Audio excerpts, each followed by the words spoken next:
എല്ലാവരും channel subscribe ചെയ്യുക, programme മുഴുവനായിട്ട് കാണാൻ ശ്രമിക്കുക. തുടങ്ങാം. നമസ്കാരം. ഇസ്ലാം മതവിശ്വാസപ്രകാരം ആദ്യ മനുഷ്യൻ എന്നുള്ള നിലയിൽ ആദം നബി അലൈഹിസ്സലാത്തു വസ്സലാം അവർകളെയാണ് കാണുന്നത്. അതുപോലെ തന്നെ അവരുടെ ഇണയായി വന്ന ഹവ്വ ബീവി റളിയല്ലാഹു അൻഹു. മുസ്ലിങ്ങൾ ഇങ്ങനെയാണ് പൊതുവെ പറയുന്നത്. ആദം നബി അലൈഹിസ്സലാം എന്ന് പറയുമ്പോഴും ഹവ്വ ബീവി റളിയല്ലാഹു അൻഹു എന്ന് പറയുമ്പോഴും ആദ്യ മനുഷ്യൻ എന്നുള്ള നിലയ്ക്ക് അവർക്ക് ഈ അലൈഹിസ്സലാം എന്നുള്ള പേരും റളിയല്ലാഹു അൻഹു എന്ന് പറയുന്ന പേരും എങ്ങനെയാണ് ഉണ്ടായത് എന്ന് പരിശോധിക്കേണ്ടി വരും. കാരണം ആദ്യമായി ജനിച്ച മനുഷ്യന് മതമുണ്ടായിരുന്നില്ല. അവിടെ നിന്ന് ഇങ്ങോട്ട് കടന്നു വന്ന് പിന്നീടാണ് മതങ്ങൾ രൂപാന്തരപ്പെട്ടതും മുഹമ്മദ് നബി സല്ലല്ലാഹു അലൈഹി വസല്ലമ തങ്ങളിലൂടെ ഇസ്ലാം മതം ഉണ്ടാവുകയും ഒക്കെ ചെയ്യുന്നത്. അപ്പം അതിനു മുമ്പ് കഴിഞ്ഞുപോയ ഒരുപാട് പ്രവാചകന്മാരുണ്ട്. അവരുടെയെല്ലാം വിശ്വാസങ്ങളും അവരുടെയെല്ലാം കർമ്മങ്ങളും ആ ഒരു കാലഘട്ടത്തിനനുസരിച്ച് കൊണ്ട് ആയിരുന്നു അവരെ മുസ്ലിങ്ങളും അതുപോലെ തന്നെ ക്രിസ്ത്യാനികളും ബഹുമാനിച്ചുകൊണ്ട് അവരുടെ ചരിത്രങ്ങൾ ബൈബിളിലും അതുപോലെ തന്നെ പരിശുദ്ധ ഖുർആനിലും പ്രതിപാദിക്കുന്നുണ്ട്. പൊതുവെ മുസ്ലിങ്ങളായ ആളുകളെ സംബന്ധിച്ചിടത്തോളം ഒരു ശരീഅത്ത് മതിൽക്കെട്ടിൻ്റെ ഉള്ളിലാണ് എല്ലാ മുസ്ലിങ്ങളും നിലകൊള്ളുന്നത്. എങ്കിൽ ആ ശരീഅത്ത് മതിലിൽ നിന്ന് പുറത്തു ചാടി ജീവിക്കുന്ന മറ്റൊരു വിഭാഗമാണ് സൂഫി മേഖലയിലുള്ളത്. ആ ശരീഅത്ത് മേഖല എന്ന് പറഞ്ഞാൽ നിർബന്ധമായും ചെയ്യേണ്ട കാര്യങ്ങൾ നിർബന്ധമായി പാലിച്ചുകൊണ്ട് തന്നെ അവരിലുണ്ടാകുന്ന മാറ്റങ്ങൾ, കാരണം ഒരു കാര്യം അറിയാൻ വേണ്ടിയിട്ടുള്ള അന്വേഷണം, ആ അന്വേഷണത്തിന് അതിൻ്റേതായിട്ടുള്ള ചിട്ടവട്ടങ്ങളൊക്കെയുണ്ട്. ആ ചിട്ടവട്ടങ്ങളിലൂടെ ശരീഅത്ത് എന്ന് പറഞ്ഞാൽ വഴി എന്നാണ്. എങ്ങോട്ടുള്ള വഴി? ദൈവത്തെ അന്വേഷിച്ചു കൊണ്ടുള്ള ഒരു യാത്രയാണ്. അപ്പോൾ ആ വഴിയിലൂടെ യാത്ര ചെയ്തു പോകുമ്പോൾ പാലിക്കേണ്ട മര്യാദകൾ, നിയമങ്ങൾ ഒക്കെയുണ്ട്. അതിനെയാണ് ഇസ്ലാം കാര്യം എന്ന് പറയുന്നത്. ആ ഇസ്ലാം കാര്യം അവനിൽ പ്രതിപാദിക്കുന്നത് അല്ലെങ്കിൽ അവൻ എടുക്കുന്നത് ഈമാൻ എന്ന് പറയുന്ന ഒരു യാഥാർത്ഥ്യത്തെ മനസ്സിലാക്കാൻ വേണ്ടിയിട്ടാണ്. അപ്പോൾ എന്താണ് ഈമാൻ? ഈമാൻ കാര്യം 6ആണ്, ഇസ്ലാം കാര്യം 5ആണ്. ഇസ്ലാം കാര്യം ശരീരം കൊണ്ട് ചെയ്യേണ്ട ഓരോരോ കർമ്മങ്ങളാണ്. അതിൽ നിസ്കാരം, നോമ്പ്, സക്കാത്ത്, ഹജ്ജ് അതുപോലെയുള്ള കാര്യങ്ങളൊക്കെ പറയുന്നുണ്ട്. ഇതെല്ലാം ചെയ്യുന്നത് ഈമാൻ ശരിയാക്കാൻ വേണ്ടിയിട്ടാണ്. അപ്പോൾ അതിലേക്ക് ഒരു വ്യക്തിയുടെ വിശ്വാസം, ആ വിശ്വാസത്തെ ശരിയാക്കാൻ വേണ്ടിയിട്ടാണ് ഈ കാര്യങ്ങൾ ശരിയാണ്. അതിന് ആദ്യം ഈ വിശ്വാസം ശരിയായിരിക്കണം. 1 അള്ളാഹുവിനെ വിശ്വസിക്കലാണ്. 2 അള്ളാഹുവിൻ്റെ മലക്കുകളിൽ വിശ്വസിക്കലാണ്. 3 അള്ളാഹുവിൻ്റെ അംബിയ മുർസലീങ്ങളിൽ വിശ്വസിക്കലാണ്.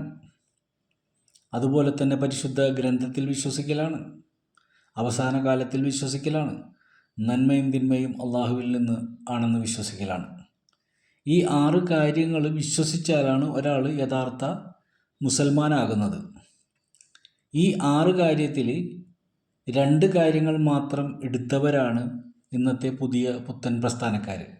1 അള്ളാഹുവിൽ വിശ്വസിക്കുക, 2 അവസാന കാലത്തിൽ വിശ്വസിക്കുക. ബാക്കി ഉള്ളതിലൊന്നും അവർക്ക് വലിയ വിശ്വാസങ്ങളൊന്നുമില്ല. ഉണ്ടെങ്കിൽ തന്നെയും അവർ പറയുന്നുമില്ല. അപ്പോൾ അവർ 2 കാര്യത്തിൽ വിശ്വസിക്കുന്നവരാണ്.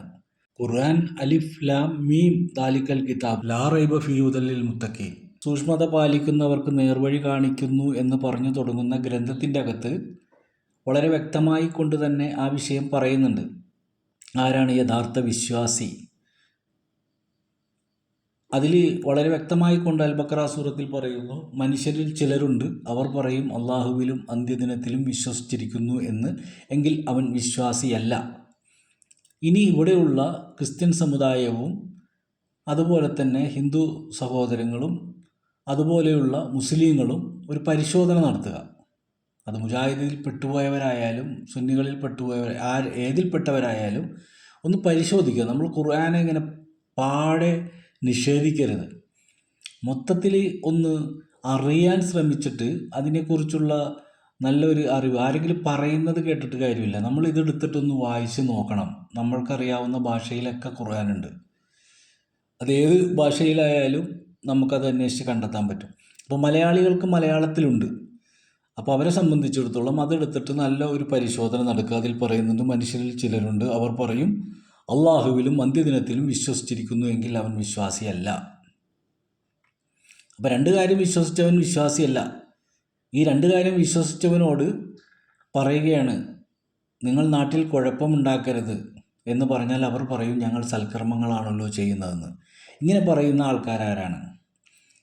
അപ്പോൾ ഇവിടെ മനഃപൂർവ്വം പ്രശ്നങ്ങൾ സൃഷ്ടിക്കുന്നത് ആരാണ് എന്ന് പരിശോധിച്ചാൽ മനസ്സിലാക്കും. പൊതുവേ മുസ്ലിം എന്ന് പറയുമ്പോൾ ഏതെങ്കിലും ഒരുത്തനൊരു കുഴപ്പമുണ്ടാക്കിയാൽ മുസ്ലിമാണ്, ഒരു മുസ്ലിം നാമധാരിയാണെങ്കിൽ മൊത്തം മുസ്ലിങ്ങളും അതിൽ പെടുകയാണ്. അതാണ് വലിയ സങ്കടകരമായ കാര്യം.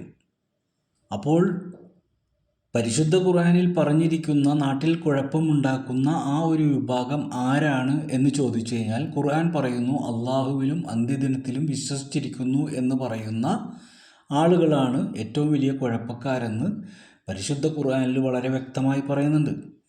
അപ്പോൾ 6 കാര്യങ്ങൾ വിശ്വസിക്കുന്നവനാണ് യഥാർത്ഥ വിശ്വാസി. 6 കാര്യങ്ങൾ ഏതാണ്? അള്ളാഹുവിനെ വിശ്വസിക്കുക, അവൻ്റെ മലക്കുകളെ വിശ്വസിക്കുക. അപ്പോൾ അദൃശ്യമായി നിൽക്കുന്നതാണ് അള്ളാഹു, അദൃശ്യമായി നിൽക്കുന്നതാണ് മലക്കുകൾ, മനുഷ്യന് കാണാൻ പറ്റാത്തതാണ്. എങ്കിൽ മനുഷ്യന് കാണാൻ പറ്റുന്നതാണ് അംബിയ മുർസലീങ്ങൾ. ഈ അംബിയ മുർസലീങ്ങൾ എന്ന് പറയുന്ന വിഷയത്തെയാണ് നമ്മൾ എടുക്കേണ്ടത്. ആരാണ് അംബിയ മുർസലീങ്ങൾ?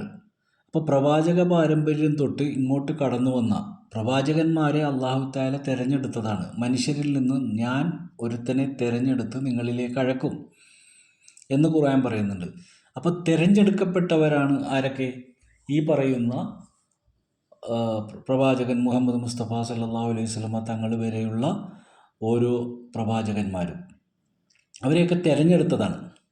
രണ്ടാമത്തെ വിഭാഗത്തിനെയാണ് ഔലിയാക്കന്മാർ, അള്ളാഹുവിന് വഴിപ്പെട്ടവർ, വിലായത്ത് ലഭിച്ചവർ എന്ന് വെച്ച് കഴിഞ്ഞാൽ ദൈവത്തിൻ്റെ അനുഗ്രഹം ലഭിച്ചവർ എന്നൊക്കെ വിശേഷിപ്പിക്കുന്ന ആളുകൾ. അവർ നേതൃത്വം കൊടുക്കുന്നത് കൊണ്ടിട്ട്, മറ്റുള്ളവർക്ക് സമുദായത്തിൽ നേതൃത്വം കൊടുക്കുന്നത് കൊണ്ട് അവർ ഷെയ്ഖ് എന്നൊക്കെ വിളിക്കാറുണ്ട്. ഓരോരുത്തരും അവരവരുടേതായ ശൈലിയിൽ അവർക്ക് ഓരോരോ പേര് നൽകാറുണ്ട്.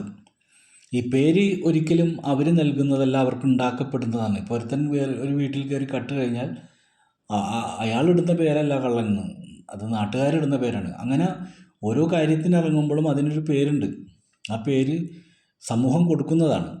അപ്പോൾ ഇങ്ങനെ ഗുണകരമായ കാര്യങ്ങൾ ചെയ്യുന്നവരെ ഈ പറയുന്ന ആളുകൾ വിളിക്കുന്നു ഷെയ്ഖ് എന്ന് വിളിക്കുന്നു.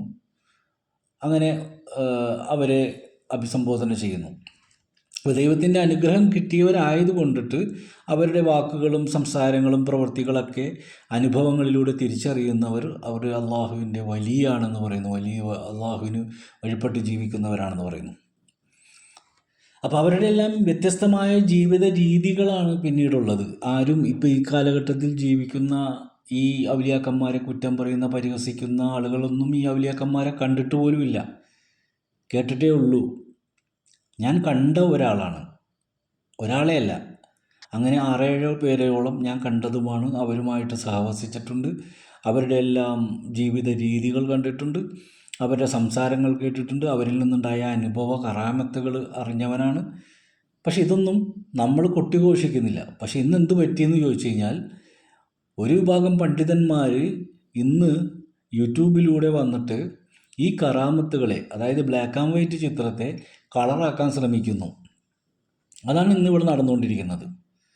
അപ്പം മനുഷ്യർക്ക് മനസ്സിലാകാത്ത, ചിന്തിക്കാൻ പോലും കഴിയാത്ത കാര്യങ്ങൾ അവരുടെ ചെവിയിലേക്ക് കേൾക്കുമ്പോൾ അവർ അന്താളിച്ച് പോകുന്നതിൽ തെറ്റൊന്നുമില്ല.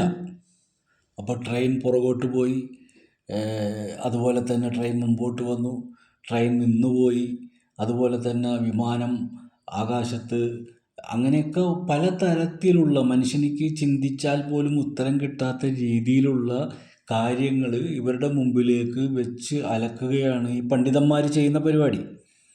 അവർ പോലും ചിന്തിക്കുന്നില്ല താൻ ഗുണമാണോ പറയുന്നത് അതോ മറ്റുള്ള ഈ പറയുന്ന മഹാന്മാരെ പരിഹസിക്കാനുള്ള വഴി ഒരുക്കി കൊടുക്കുകയാണോ എന്നുള്ളത് ഈ പറയുന്ന ആൾക്കാർ ആവേശത്തിൽ പറയുമ്പോൾ ചിന്തിക്കുന്നില്ല. അതാണ് ആദ്യം മനസ്സിലാക്കേണ്ടത്. ഇപ്പം നമുക്കൊരു അനുഭവം ഉണ്ടായാൽ അത് നമ്മൾക്ക് മാത്രം അനുഭവപ്പെട്ടൊരു കാര്യമാണ്. അത് നമ്മൾ പുറത്ത് വിളിച്ച്, ഇപ്പോൾ നമ്മൾ യൂട്യൂബ് നോക്കുമ്പോൾ പ്രേതങ്ങളെ കണ്ടു എന്ന് പറയുന്നവരുണ്ട്. എല്ലാവരും പ്രേതങ്ങളെ കണ്ടവരാണോ? ഈ അരിപ്പാട് ഒരു പയ്യൻ വന്നപ്പോൾ അവനുണ്ടായ ഒരു അനുഭവം, അങ്ങനെ ഓരോരുത്തരുടെ അനുഭവങ്ങളൊക്കെ നമ്മൾ നോക്കുമ്പോൾ കാണാം. പക്ഷെ അത് അവർക്ക് മാത്രം അനുഭവപ്പെട്ടൊരു കാര്യമാണ്.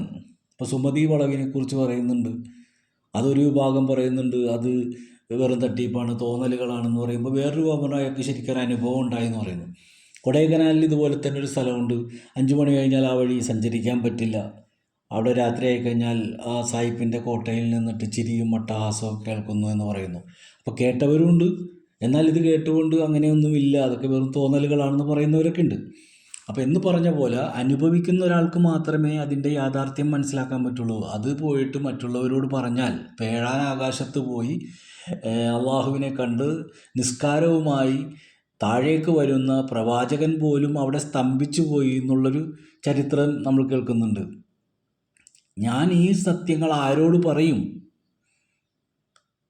അപ്പോൾ പ്രവാചകന് ഒരുപാട് സഹാബത്തുകൾ ഉണ്ടെങ്കിൽ പോലും പ്രവാചകൻ പോലും ഒന്ന് സ്തംഭിച്ചു പോയി. കാരണം ഞാനിപ്പോൾ അനുഭവിച്ച ഈ കാര്യം ഞാൻ ചെന്നിട്ട് ആരോട് പറയും? അപ്പോൾ ഒരു ധൈര്യം മനസ്സിൽ വന്നത് അബൂബക്കർ സിദ്ദീഖ് റളിയല്ലാഹുവിനോട് പറയാം. കാരണം അബൂബക്കർ സംശയിക്കില്ല. ആ ഒരു ധൈര്യം മാത്രമാണ് വന്ന് പറയാൻ കാരണമായത്. അത് പറഞ്ഞതിൻ്റെ പേരിൽ അബൂജഹലും കൂട്ടരും വന്ന് പരിഹസിച്ച ചരിത്രങ്ങളും നമുക്ക് കാണാം. വന്ന് പരിഹസിക്കുകയാണ്. ഓ, താൻ ആകാശത്ത് പോയോ, അങ്ങനെ അള്ളാനെ കണ്ടോ, പുതിയ വട്ട് പിടിച്ചോ എന്നൊക്കെ ചോദിച്ച് പരിഹസിക്കുന്നുണ്ട്. അപ്പം ഇത് ഇവിടെ പരിഹസിക്കുന്നത് ആരാണെന്ന് നമ്മൾ, അത്ഭുതം കാണിക്കുന്നവരെ പരിഹസിക്കുന്നത് ആരാണെന്ന് നോക്കിയാൽ മതി. അപ്പോൾ അബൂജഹലിൻ്റെ അനുയായികളും ഈ ലോകത്ത് ജീവിക്കുന്നുണ്ട്, റസൂലിൻ്റെ അനുയായികളും ഈ ലോകത്ത് ജീവിക്കുന്നുണ്ട്. ആരാണ് റസൂലിൻ്റെ അനുയായികൾ, ആരാണ് അബൂജഹലിൻ്റെ അനുയായികളെന്ന് എല്ലാവരും ഒന്ന് ആത്മാർത്ഥമായിട്ട് ചിന്തിച്ചാൽ അതിനൊരു ഉത്തരം കിട്ടും. അതിനിങ്ങനെ സംവാദങ്ങൾ നടത്തേണ്ട കാര്യമില്ല, അതിനു വേണ്ടിയിട്ട് പരസ്പരം പരിഹസിക്കേണ്ട കാര്യമില്ല, കളിയാക്കേണ്ട കാര്യമില്ല. ഇത്തരം കറാമത്ത് കഥകളൊക്കെ പറയാതിരിക്കുക. ഇതെല്ലാം വ്യക്തിപരമായ കാര്യങ്ങളാണ്. അബൂ ഹുറൈറ റളിയല്ലാഹു അൻഹു പറഞ്ഞ പോലെ ചില കാര്യങ്ങൾ പറയാനുള്ളതാണ്, ചില കാര്യങ്ങൾ പറയാൻ പാടില്ലാത്തതാണ്. പിന്നെ അതുപോലെ തന്നെ ഒരു കാര്യം എവിടെ പറയണം, ആ കാര്യം എങ്ങനെ പറയണം, ഏത് സമയത്ത് പറയണം, ആരോട് പറയണം, ഇങ്ങനെയൊക്കെ കുറേ നിയമങ്ങളുണ്ട്. ഇതങ്ങനെയല്ല. ഒരു കൊച്ചു കുട്ടി മുതൽ വലിയ വാർദ്ധക്യം ചെന്നവൻ വരെയും ഒരേപോലെ ഈ മൊബൈലും പിടിച്ചുകൊണ്ട് നടക്കുമ്പോൾ വിശ്വാസികളും നിരീശ്വരവാദികളും എല്ലാ തരത്തിലുള്ള ആൾക്കാരും ഒരു പബ്ലിക്കിൻ്റെ ഇടയിലേക്കാണ് ഒരു കഥ ചെല്ലുമ്പോൾ അത് പരിഹാസത്തിന് കാരണമാകുകയാണ്. അപ്പോൾ ഈ ഉണ്ടായ സത്യം സത്യമാണെങ്കിൽ പോലും അത് പരിഹസിക്കാനായിട്ട് കാരണമുണ്ടാക്കി കൊടുത്തവൻ ആരാണോ അവനാണ് ഏറ്റവും വലിയ മുനാഫിക്ക് എന്നാണ് ഞാൻ പറയുള്ളൂ. എന്തിനിത് വിളിച്ചു പറയണം? ഇപ്പം അള്ളാഹു ഉണ്ടെന്ന് പറഞ്ഞാലും ഇല്ലെന്ന് പറഞ്ഞാലും ഉള്ള റബ്ബിന് അതുകൊണ്ട് വല്ല നഷ്ടമുണ്ടോ? ഇപ്പം നമ്മൾ ലാ ഇലാഹ ഇല്ലല്ലാഹ് എന്ന് ചെല്ലിയാലും ചെല്ലിയില്ലെങ്കിലും അള്ളാഹ്ക്ക് വല്ല നഷ്ടമുണ്ടാകും. അപ്പോൾ പ്രവാചകൻ ഇവിടെ ജീവിച്ചു, എല്ലാവർക്കും സമുദായത്തിൽ നന്മകൾ, അല്ലമീൻ എന്നുള്ള പേര് സമ്പാദിച്ചുകൊണ്ട് നന്മകൾ ചുരിഞ്ഞു പോയി. ഇവിടെ റസൂലിനെ എത്ര മോശമാക്കിയാലും റസൂലിൻ്റെ പേര് മായാൻ പോകുന്നുണ്ടോ? ഇവിടെ ഗാന്ധിജിയെ നമ്മളില്ലായ്മ ചെയ്ത് കഴിഞ്ഞാൽ ഗാന്ധിജി ഇല്ലാതെ പോകുമോ? അവർ നേടിയെടുത്ത ആ ഒരു കാരുണ്യവും അവർ ചെയ്ത കർമ്മങ്ങളുമൊന്നും ആർക്കും മായ്ച്ചു കളയാൻ പറ്റില്ല. അതും ഖുർആനിൽ പറയുന്നുണ്ട്, എനിക്ക് വഴിപ്പെട്ടവരാരോ അവരെ ഞാൻ ലോകാവസാനം വരെ നിലനിർത്തും. ഈ പരിഹസിക്കുന്ന ആളുകളുടെ പേരൊന്നും ഇനിയുള്ള തലമുറക്ക് അറിയാൻ പറ്റില്ല.